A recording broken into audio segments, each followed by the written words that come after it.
વડોદરા મહાનગરપાલિકાની સ્થાયી સમિતિની બેઠક આજરોજ પાલિકાની વડી કચેરી ખાતે મળી હતી, જેમાં કુલ 26 અને એક વધારાનું કામ મળી 27 કામો એજન્ડા પર લેવામાં આવ્યા હતા, જેમાં 14 કામોને મંજૂરી કરી 4 કામો નામંજૂર કરવામાં આવ્યા હતા અને 9 કામોને મુલતવી રાખવામાં આવ્યા હતા।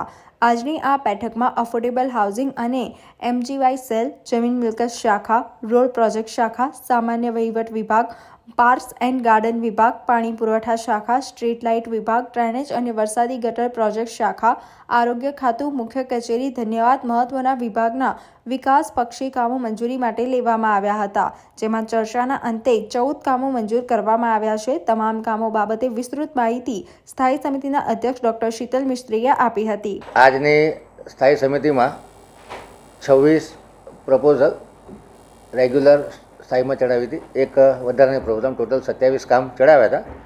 એમાંથી મુલતવી 8 જેટલા કામો મુલતવી રહ્યા છે અને 4 જેટલા નામંજૂર કર્યા છે।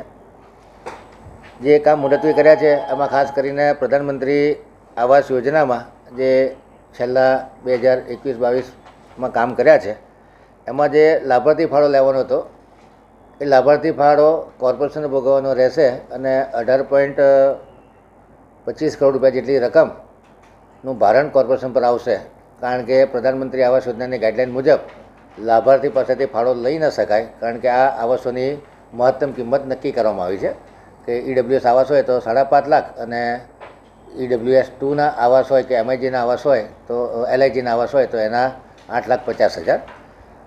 ટેન્ડરો મોંઘાવાથી અથવા એસઓર વધવાથી આ કિંમતમાં વધારો થતાં આ કિંમત લાભાર્થીઓ પર પાસ ઓન કરી હતી, પરંતુ પ્રધાનમંત્રી આવાસ યોજનાની ગાઈડલાઇન પ્રમાણે આ જે મહત્તમ કિંમત છે એના કરતાં વધુ કિંમત લાભાર્થીઓ પાસે લઈ ન શકાય, એટલા માટે આ દરખાસ્ત આવી છે, જેનાથી કોર્પોરેશન પર 18.25 કરોડનું ભારણ પડે।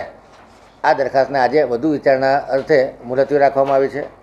એવી રીતે રાજીવ આવાસ યોજના અંતર્ગત બાંધવામાં આવેલા આવાસો, જેને અમે એફોર્ડેબલ રેન્ટલ હાઉસિંગ કોમ્પ્લેક્સમાં તબદીલ કર્યા છે, એ આવાસોના કામ બાકીના કામ પૂરા કરવા તથા લાંબા સમય સુધી ઇજારદારને કામ થવાની લાઈન દોરી નહીં મળતા જે કોઈ ચોરી થઈ છે અને એ લોકોએ સિક્યુરિટીનો ખર્ચો કર્યો છે કે જેમાં મહદઅંશે કોર્પોરેશન અને કોન્ટ્રાક્ટર બંનેની જવાબદારી બને છે, એમને રિક્વેસ્ટ કરી અને 6.50 કરોડ રૂપિયામાં બાકીનું કામ પૂરું કરો હતા ચોરીને જે નુકસાની થઈ છે એ આપવાનું કામ છે, એ પણ વધુ વિચારણા અર્થે મુલતવી રાખવામાં આવ્યું છે। રાયકા ખાતે જે 449 બ્લોક નંબરની જમીન છે એ વર્ષો પહેલાં કોર્પોરેશને ત્યાં આગળ બાંધકામ કરેલું છે ફ્રેન્ચવેલ માટેનું, પરંતુ મૂળ જમીન માલિકને એની કોઈ જાણ હતી નહીં। ત્યારબાદ અન્ય જમીન માલિકે આ જમીન ખરીદતા એમણે કોર્પોરેશન પાસે વળતરની માગણી કરેલ છે। કોર્પોરેશને નેગોશિએશન કરેલ, પરંતુ એમણે કલેક્ટરની રાહે જમીન સંપાદન થાય એવી ઈચ્છા વ્યક્ત કરી છે। એ બાબતની દરખાસ્ત છે, એની જે આગળની કાર્યવાહી કરવાની છે એ બાબતની મંજૂરી કમિશનરે માંગી હતી। અટલાદરા માંજલપુરથી બિલાબોગ સ્કૂલ જંકશન તરફ 6 મીટરની પહોળાઈમાં 600 મીટરનો આરસીસી રોડનું જે કામ છે 6% વધુનો, એ કામને મંજૂરી આપવામાં આવી છે। ખિસકોલી સર્કલથી અટલાદરા બ્રિજ તરફના રસ્તા પર આરસીસી રસ્તો બનાવવાનો છે। એક સાઈડ 8.5 મીટરનો ટ્રેક બનેલો છે, બીજી બાજુનો 8.5 મીટરનો ટ્રેક બનાવવાની કામને મંજૂરી આપવામાં આવી છે। આ પણ કામ એસઓઆરથી 6% વધુના ભાવનું કામ છે। ભવન સ્કૂલથી સુસેન 4 રસ્તા સુધીનું જે ઇન્ટિગ્રેટેડ રસ્તા ડેવલપમેન્ટનું કામ હતું એને નામંજૂર કરવામાં આવ્યું છે। સામાન્ય વહીવટ દ્વારા જે additional assistant engineer, supervisor, field સુપરવાઇઝરને આઉટસોર્સથી લેવાની, ડેટા એન્ટ્રી ઓપરેટર આઉટસોર્સથી લેવાની જે દરખાસ્ત હતી કે એજન્સી મારફતે મળ્યા હતા, એ દરખાસ્તને મુલતવી રાખવામાં આવી છે।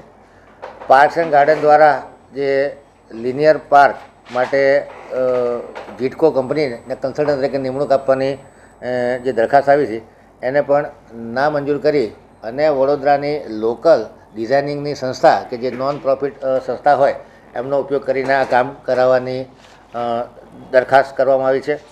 પશ્ચિમ ઝોનના જે 30 જેટલા ગાર્ડનો છે એને રીડેવલપમેન્ટ કરવા માટે 19.99% વધુના ભાવે 4 મહિનામાં 32 લાખના ખર્ચે જે કામ કરવાનું છે એ કામને મંજૂરી કરવામાં આવી છે। પાણી પુરવઠા શાખા દ્વારા કાના ડ્રીમલેન્ડ 3 રસ્તાથી નારાયણ હોસ્પિટલ સુધી એના જે પાણીની નવીન લાઈન નાખવાની છે એ કામને 71 લાખના ખર્ચે અને મૂળ અંદાજથી 25.07% વધુના ભાવને મંજૂરી આપવામાં આવી છે.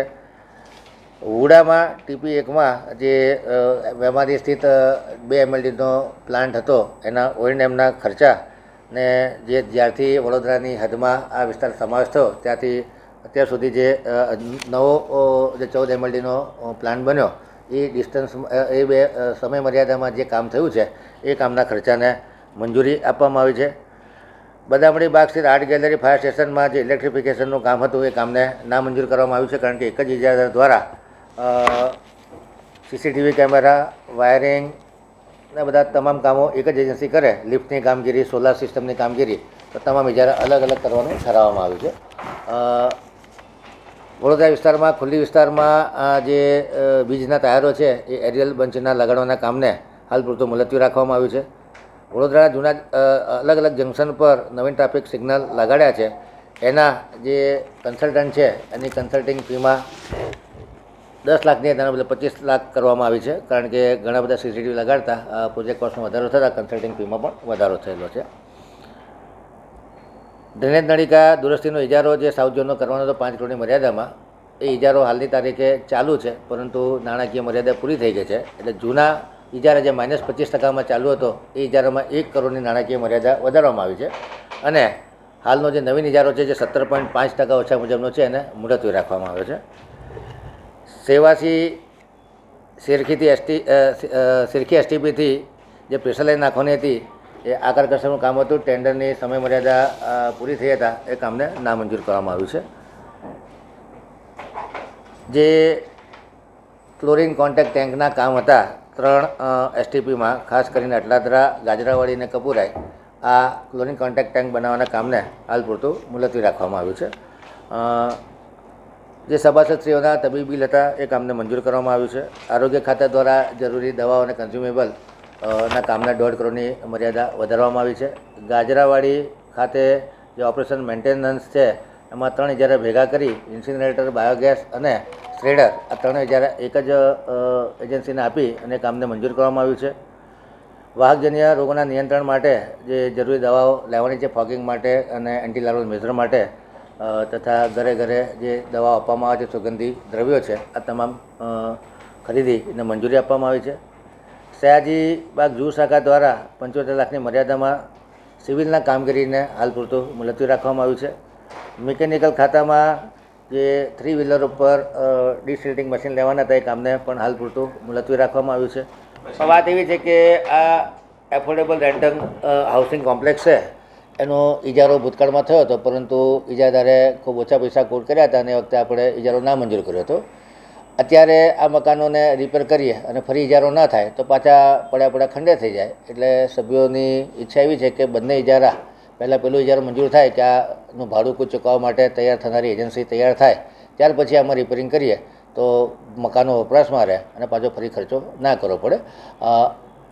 અલગ અલગ વિચારણા છે કે માનો કે અમારા સ્ટાફ ક્વાર્ટર તરીકે વાપરવા હોય તો અત્યારે ખર્ચો કરીએ તો સ્ટાફ ક્વાર્ટર તરીકે વાપરી શકાય, કોઈ ઓફિસ તરીકે વાપરી શકાય, કોઈ ગોડાઉન તરીકે વાપરી શકાય, પરંતુ અત્યારે મકાનો વાપરી શકાય એવી પરિસ્થિતિમાં નથી.